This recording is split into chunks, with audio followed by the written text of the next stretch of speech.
RSS ದೆವ್ವದ ನೆರಳಲ್ಲಿ BJP ಕೆಲಸ ಮಾಡ್ತಿದೆ ಅಂತ ಹೇಳಿ. ಒಂದು ಪ್ರಿಯಾಂಕ್ ಖರ್ಗೆ ಅವರಿಗೆ RSS ವಿರೋಧಿ ಸಿಂಡ್ರೋಮ್ ವೈರಸ್ಸು ಅಟ್ಯಾಕ್ ಆಗಿದೆ. ಬಹುಶಃ ನನಗನ್ಸುತ್ತೆ ಮಾರ್ಕ್ಸ್ವಾದ ಆರಂಭದಲ್ಲಿ ಹ್ಯಾವ್ಸ್ ಆ್ಯಂಡ್ ಹ್ಯಾವ್ ನಾಟ್ಸ್ ಇವುಗಳ ನಡುವೆ ಸಂಘರ್ಷ ಅಂತ ಹೇಳ್ತು. ಅದು ವಿಫಲ ಆದ ನಂತರ ಥಾಟ್ಸ್ ಆಫ್ ಫ್ರಾಂಕ್ಫರ್ಟ್ ಅಂದರೆ ಫ್ರಾಂಕ್ಫರ್ಟ್ ಸ್ಕೂಲ್ನಲ್ಲಿ ಕೆಲವರು ಇಲ್ಲ ನಾವಿದನ್ನು ಮಲ್ಟಿಪಲ್ ಆಗಿ ಯೋಚನೆ ಮಾಡಬೇಕು ಅಂಥೇಳಿ ಕಲ್ಚರಲ್ ಮಾರ್ಕ್ಸಿಸಮ್ ಹೆಸರಿನಲ್ಲಿ ಯಾವ್ಯಾವುದು ವೈವಿಧ್ಯತೆ ಇದೆ ಅಲ್ಲಿ ಭಿನ್ನತೆಯನ್ನು ಐಡೆಂಟಿಫೈ ಮಾಡಿ ಅದನ್ನು ಸಂಘರ್ಷದ ಅಸ್ತ್ರವಾಗಿ ತಯಾರಿಸಬೇಕು. ಈಗ ಭಾಷೆ ಬೇರೆ ಬೇರೆ ಇದೆ, ಅದನ್ನೊಂದು ಸಂಘರ್ಷದ ವಿಷಯ. ಬಣ್ಣ ಬೇರೆ ಬೇರೆ ಇದೆ, ಅದು ಸಂಘರ್ಷದ ವಿಷಯ. ಪ್ರದೇಶ ಬೇರೆ ಬೇರೆ ಇದೆ, ಸಂಘರ್ಷದ ವಿಷಯ. ಭೋಜನ ಬೇರೆ ಬೇರೆ ಇದೆ, ಸಂಘರ್ಷದ ವಿಷಯ. ವೇಷಭೂಷಗಳು ಬೇರೆ ಬೇರೆ ಇದ್ದಾವೆ, ಅದು ಸಂಘರ್ಷದ ವಿಷಯ. ಹೀಗೆ ಎಲ್ಲ ವಿಷಯವನ್ನು ಸಂಘರ್ಷದ ವಿಷಯ ಮಾಡಬೇಕು ಅನ್ನುವಂಥ ಕಲ್ಚರಲ್ ಮಾರ್ಕ್ಸಿಸಮ್ ಅಂದರೆ ಸಾಂಸ್ಕೃತಿಕ ಮಾರ್ಕ್ಸ್ವಾದದ ಟೀಚರ್ಗಳು ಇವ್ರಿಗೆ ಗೈಡ್ ಮಾಡ್ತಾ ಇದ್ದಾರೆ. ಹಾಗಾಗಿ ಇವರಿಗೆ ಒಳ್ಳೆಯ ಸಂಗತಿಗಳನ್ನು ಗುರುತಿಸುವಂಥ ಮಾನಸಿಕ ಸ್ಥಿತಿಯೇ ಹೋಗ್ಬಿಟ್ಟಿದೆ. ರಾಷ್ಟ್ರೀಯ ಸ್ವಯಂ ಸೇವಕ ಸಂಘದ ಬಗ್ಗೆ ಮಹಾತ್ಮ ಗಾಂಧಿ ಏನು ಹೇಳಿದರು? 1934 ವಾರ್ಧಾದಲ್ಲಿ ನಡೆದಂಥ ರಾಷ್ಟ್ರೀಯ ಸ್ವಯಂ ಸೇವಕ ಸಂಘದ ಶಿಬಿರಕ್ಕೆ ಮಹಾತ್ಮ ಗಾಂಧಿ ಅಫಿಷಿಯಲಿ ಭೇಟಿ ಕೊಟ್ಟಿದ್ದರು, ನಾಟ್ ಸೀಕ್ರೆಟ್, ಅಫಿಷಿಯಲಿ ಭೇಟಿ ಕೊಟ್ಟಿದ್ದರು. ಅವರು ಸ್ವಯಂ ಸೇವಕರ ಶಿಸ್ತು, ಅಲ್ಲಿ ಅಸ್ಪೃಶ್ಯತೆಯ ಆಚರಣೆಯೇ ಇಲ್ಲದೇ ಇರೋದು, ವಿವಿಧ ಜಾತಿ ಜನಾಂಗದ ಸ್ವಯಂ ಸೇವಕರು ಒಟ್ಟಿಗೆ ಊಟ ಆಟ ಪಾಠದಲ್ಲಿ ಭಾಗವಹಿಸಿದ್ದು, ಯಾವುದೇ ಜಾತಿ ಭೇದ ಇಲ್ಲದೆ ಅದನ್ನು ಗುರುತಿಸಿ ಅವರಲ್ಲಿ ಶ್ಲಾಘಿಸುವಂಥ ಕೆಲಸ ಮಾಡ್ತಾರೆ.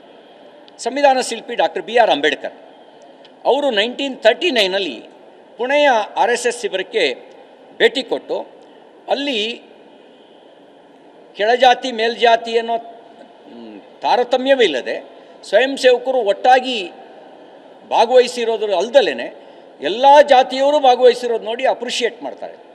ಆಮೇಲೆ ಪ್ರಣವ್ ಮುಖರ್ಜಿ 2018 ಮಾಜಿ ರಾಷ್ಟ್ರಪತಿ ಅವರು ಸಂಘದ ಕಾರ್ಯಕ್ರಮದಲ್ಲಿ ಭಾಗವಹಿಸಿ ಸಂಘದ ಸ್ಥಾಪಕ ಡಾಕ್ಟರ್ ಕೇಶವ್ ಬಲರಾಮ್ ಹೆಡ್ಗೇವಾರ್ ಅವ್ರನ್ನ ಭಾರತ ಮಾತೆಯ ಹೆಮ್ಮೆಯ ಪುತ್ರ ಅಂಥೇಳಿ ಅವರು ಪ್ರಶಂಸೆ ಮಾಡ್ತಾರೆ. Ratan Tata one of the great personality, ಅವರು ಸಂಘದ ಸಾಮಾಜಿಕ ಕಾರ್ಯ ಮತ್ತು ಸೇವಾ ಯೋಜನೆಯನ್ನು ಹಲವಾರು ಬಾರಿ ಅವರು ಗಮನಿಸಿ ಪ್ರಶಂಸೆಯನ್ನು ವ್ಯಕ್ತಪಡಿಸಿದ್ದಾರೆ. ಹೀಗೆ ದೇಶ ಮತ್ತು ವಿದೇಶದ ಗಣ್ಯರು ಶ್ಲಾಘಿಸೋದ್ರ ಜೊತೆಗೆ ರಾಷ್ಟ್ರೀಯ ಸ್ವಯಂ ಸೇವಕ ಸಂಘ ಕಳೆದ 100 ವರ್ಷಗಳಿಂದ ವ್ಯಕ್ತಿಗೆ ಸಂಸ್ಕಾರ ಕೊಡೋದ್ರ ಮೂಲಕ ಹಿಂದೂಗಳನ್ನು ಸಂಘಟಿಸಬೇಕು. ಯಾಕೆಂದರೆ ಹಿಂದೂಗಳ ವಿಘಟನೆಯೇ ಭಾರತ ಎದುರಿಸಿದ ಸಮಸ್ಯೆಗಳಿಗೆ ಮೂಲ. ಹಿಂದೂಗಳನ್ನು ಸಂಘಟಿಸಬೇಕು ಮತ್ತು ಅವರಲ್ಲಿ ದೇಶಭಕ್ತಿಯ ಸಂಸ್ಕಾರ ಕೊಡಬೇಕು ಅನ್ನುವ ಉದ್ದೇಶವಿಟ್ಕೊಂಡು ಕೆಲಸ ಮಾಡ್ತಾಯಿದೆ. ಹಿಂದೂ ಸಮಾಜವನ್ನು ಸಂಘಟಿಸೋದಕ್ಕೆ ಕೆಲಸ ಮಾಡ್ತಾಯಿದೆ. ಹಾಗೆ ಕೆಲಸ ಮಾಡ್ತಿರೋ ಕಾರಣಕ್ಕೇ ಇವತ್ತು ಸಂಘದ ಪ್ರೇರಣೆಯಿಂದ ನೂರಾರು ಸಂಘಟನೆಗಳು, ಸಕ್ಷಮ ಅಂತ ಒಂದು ಸಂಘಟನೆ ಇದೆ, ಅದು ದಿವ್ಯಾಂಗರ ನಡುವೆ ಕೆಲಸ ಮಾಡುತ್ತೆ, ಸಕ್ಷಮ ಅನ್ನೋ ಸಂಘಟನೆ. ಹಾಗೆಯೇ ನೂರಾರು ಸಂಘಟನೆಗಳು, ರಾಷ್ಟ್ರೋತ್ಥಾನ ಪರಿಷತ್, ವಿದ್ಯಾಭಾರತಿ ಶಿಕ್ಷಣ ಕ್ಷೇತ್ರದಲ್ಲಿ ಕೆಲಸ ಮಾಡ್ತಾಯಿದೆ, ಕ್ರೀಡಾ ಭಾರತಿ ಕ್ರೀಡಾ ಕ್ಷೇತ್ರದಲ್ಲಿ ಕೆಲಸ ಮಾಡ್ತಾಯಿದೆ, ಅಖಿಲ ಭಾರತೀಯ ವಿದ್ಯಾರ್ಥಿ ಪರಿಷತ್ತು ವಿದ್ಯಾರ್ಥಿಗಳ ನಡುವೆ ಕೆಲಸ ಮಾಡ್ತಾಯಿದೆ, ಭಾರತೀಯ ಮಜ್ದೂರ್ ಸಂಘ ಕಾರ್ಮಿಕರ ನಡುವೆ ಕೆಲಸ ಮಾಡ್ತಾಯಿದೆ. ಹಾಗೆಯೇ ವಿಶ್ವ ಹಿಂದೂ ಪರಿಷತ್ತು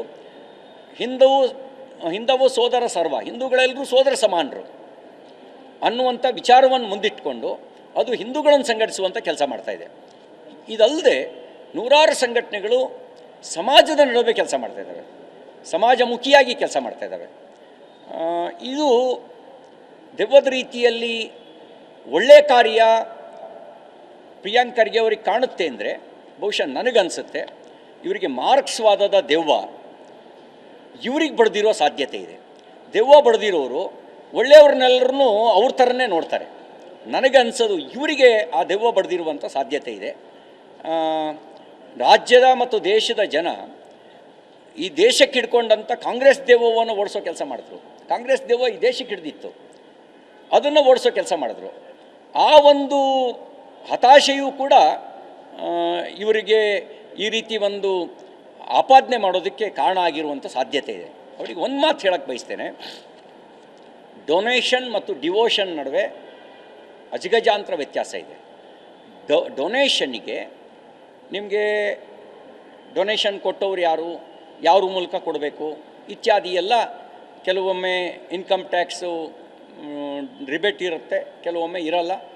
ಇದು ಪಾಲಿಸಿ ಇದೆ. ಡಿವೋಷನ್ನು ಅಂದರೆ ಗುರು ಪೂಜೆ, ಗುರು ಕಾಣಿಕೆ, ಇದಕ್ಕೆ ಭಾಳ ವ್ಯತ್ಯಾಸ ಇದೆ. ರಾಷ್ಟ್ರೀಯ ಸ್ವಯಂ ಸೇವಕ ಸಂಘ ಡೊನೇಷನ್ ಕಲೆಕ್ಟ್ ಮಾಡಲ್ಲ, ಯಾವುದೇ ಕಾರ್ಯಕ್ಕೂ ಡೊನೇಷನ್ ಕಲೆಕ್ಟ್ ಮಾಡಲ್ಲ. ಸಂಘ ಪ್ರೇರಿತವಾಗಿರ್ತಕ್ಕಂಥ ಅಂಗಸಂಸ್ಥೆಗಳು ರಿಜಿಸ್ಟರ್ ಆಗಿದ್ದಾವೆ. ಈಗ ರಾಷ್ಟ್ರೋತ್ಥಾನ ಸಂಸ್ಥೆ ರಿಜಿಸ್ಟರ್ ಆಗಿದೆ, ವಿದ್ಯಾಭಾರತಿ ರಿಜಿಸ್ಟರ್ ಆಗಿದೆ, ಸಕ್ಷಮ ರಿಜಿಸ್ಟರ್ ಆಗಿದೆ. ಹೀಗೆ ಬೇರೆ ಬೇರೆ ಸಂಘಟನೆಗಳು, ಗುರುಕುಲಗಳು ನಡೀತವೆ, ರಿಜಿಸ್ಟರ್ ಆಗಿದ್ದಾವೆ. ಅವುಗಳು ಡೊನೇಷನ್ ಕಲೆಕ್ಟ್ ಮಾಡ್ತವೆ, ಅದಕ್ಕೆ ಪೇಪರ್ ಸಬ್ಮಿಟ್ ಮಾಡ್ತವೆ, ಎಲ್ಲಿಂದ ಡೊನೇಷನ್ ಎಷ್ಟು ಬಂತು, ಹೇಗೆ ಖರ್ಚಾಯಿತು ಅಂಥೇಳಿ. ಇಲ್ಲಿ ಸ್ವಯಂ ಸೇವಕರು, ರಾಷ್ಟ್ರೀಯ ಸ್ವಯಂ ಸೇವಕ ಸಂಘದ ಆಂತರಿಕ ಚಟುವಟಿಕೆಗಳಿಗೆ ಸ್ವಯಂ ಸೇವಕರು ವರ್ಷಕ್ಕೊಮ್ಮೆ ಗುರುಪೂರ್ಣಿಮೆಯ ಸಂದರ್ಭದಲ್ಲಿ ಅವರು ಗುರುಕಾಣಿಕೆಯನ್ನು ಸಮರ್ಪಣೆ ಮಾಡ್ತಾರೆ. ಆ ಗುರುಕಾಣಿಕೆ ಸಮರ್ಪಣೆ ಮಾಡೋದನ್ನು ಕೂಡ ಇತ್ತೀಚೆಗೆ 100 ರೂಪಾಯಿ ಮೇಲ್ಪಟ್ಟು ಸಂಘಕ್ಕೆ ಸಮರ್ಪಣೆ ಮಾಡೋರೆಲ್ಲರೂ ಕೂಡ ಚೆಕ್ ಮೂಲಕನೇ ಸಂಗ್ರಹ ಮಾಡಬೇಕು ಅನ್ನುವಂಥ ನಿಯಮಗಳನ್ನು ತಂದು ಚೆಕ್ ಮೂಲಕನೇ ಕೊಡುವಂಥ ವ್ಯವಸ್ಥೆ ಮಾಡಿದೆ. 100 ರೂಪಾಯಿ ಒಳಗಡೆ ಮಾತ್ರ ಅವರು ಕರೆನ್ಸಿ ಮೂಲಕ ಕೊಡ್ಬೋದು. 100 ರೂಪಾಯಿ ಮೇಲಕ್ಕೆ ಕೊಡೋದಾದರೆ ಚೆಕ್ ಮೂಲಕ ಕೊಡಬೇಕು. ನಾನು ಪ್ರತಿ ವರ್ಷ ಗುರುಪೂಜೆ ಸಂದರ್ಭದಲ್ಲಿ ಭಾಗವಹಿಸ್ತೇನೆ. ನಾವೇನಾದ್ರು ಅಲ್ಲಿ ಗುರುಕಾಣಿಕೆ ಕೊಡಬೇಕು ಅಂದರೆ ಥ್ರೂ ಚೆಕ್ ಕೊಡ್ತೇವೆ, ಅದಕ್ಕೂ ಅಕೌಂಟಬಿಲಿಟಿ ಇದೆ, ಅದಕ್ಕೂ ವ್ಯವಸ್ಥೆ ಇದೆ. ಇಷ್ಟಕ್ಕೂ ಈ ದೇಶದಲ್ಲಿನೇ ಸಾಂಪ್ರದಾಯಿಕವಾಗಿ ಅಸಾಂಪ್ರದಾಯಿಕವಾಗಿ ಎರಡು ರೀತಿಯಲ್ಲಿ, ಅಂದರೆ ನಿಮಗೆ ನೋಂದಣಿ ಮಾಡ್ಕೊಳ್ಳೋರು ಇನ್ಕಮ್ ಟ್ಯಾಕ್ಸು ಅಥವಾ ಸರ್ಕಾರದ ಅನುದಾನ ಇತ್ಯಾದಿ ಪಡೀಲಿಕ್ಕೆ ನೋಂದಣಿ ಮಾಡ್ಕೋಬೇಕಾಗತ್ತೆ. ಇವತ್ತಿನವರೆಗೂ RSS ಕಳೆದ 100 ವರ್ಷಗಳಲ್ಲಿ ಸರ್ಕಾರದ ಅನುದಾನಕ್ಕಾಗಿ ಕೈ ಚಾಚಿಲ್ಲ, ಸರ್ಕಾರದ ಅನುದಾನಕ್ಕಾಗಿ ಕೊಟ್ಟಿಲ್ಲ. ಹಾಗಾಗಿ ಈಗೇನು ಅನ್ರಿಜಿಸ್ಟರ್ ಏನಿದೆ ಅದಕ್ಕೆ ಭಾಳ ಸ್ಪಷ್ಟವಾಗಿ ಉತ್ತರ ಕೊಟ್ಟಿದ್ದಾರೆ. ಹಿಂದೂ ಅನ್ನೋ ಪದ ಎಲ್ಲಿ ರಿಜಿಸ್ಟರ್ ಆಗಿದೆ? ಹಿಂದೂ ಅನ್ನೋದಿಲ್ವ? ಹಾಗಿದ್ರೆ ಹಾಗೆಯೇ ರಾಷ್ಟ್ರೀಯ ಸ್ವಯಂ ಸೇವಕ ಸಂಘ ರಿಜಿಸ್ಟರ್ ಆಗಿಲ್ಲ. ಆ ರಾಷ್ಟ್ರೀಯ ಸ್ವಯಂ ಸೇವಕ ಸಂಘ ಶಾಖೆ ನಡೆಸುತ್ತೆ, ಚಟುವಟಿಕೆ ಮಾಡುತ್ತೆ. ರಾಷ್ಟ್ರೀಯ ಸ್ವಯಂ ಸೇವಕ ಸಂಘದ ಪ್ರೇರಣೆಯಿಂದ ಹುಟ್ಟಿದ ಸಂಘಟನೆಗಳು ರಿಜಿಸ್ಟರ್ ಆಗಿದ್ದಾವೆ, ರಿಜಿಸ್ಟರ್ ಆಗಿ ಅವು ಆಯಾ ಕ್ಷೇತ್ರಗಳಲ್ಲಿ ಕೆಲಸ ಮಾಡ್ತಾ ಇದ್ದಾವೆ. ಇದರ ಅರಿವಿಲ್ಲದೆಯೇ ಕೇವಲ ವಿರೋಧಿಸೋದನ್ನೇ ಮಾನಸಿಕತೆಯನ್ನಾಗಿ ಮಾಡಿಕೊಂಡಿರೋದಕ್ಕೆ ಕಾರಣ ಬಹುಶಃ ಅವರಿಗೆ RSS ಸಿಂಡ್ರೋಮ್ ಕಾರಣ ಅಂಥೇಳಿ ನನಗೆ ಅನುಮಾನ.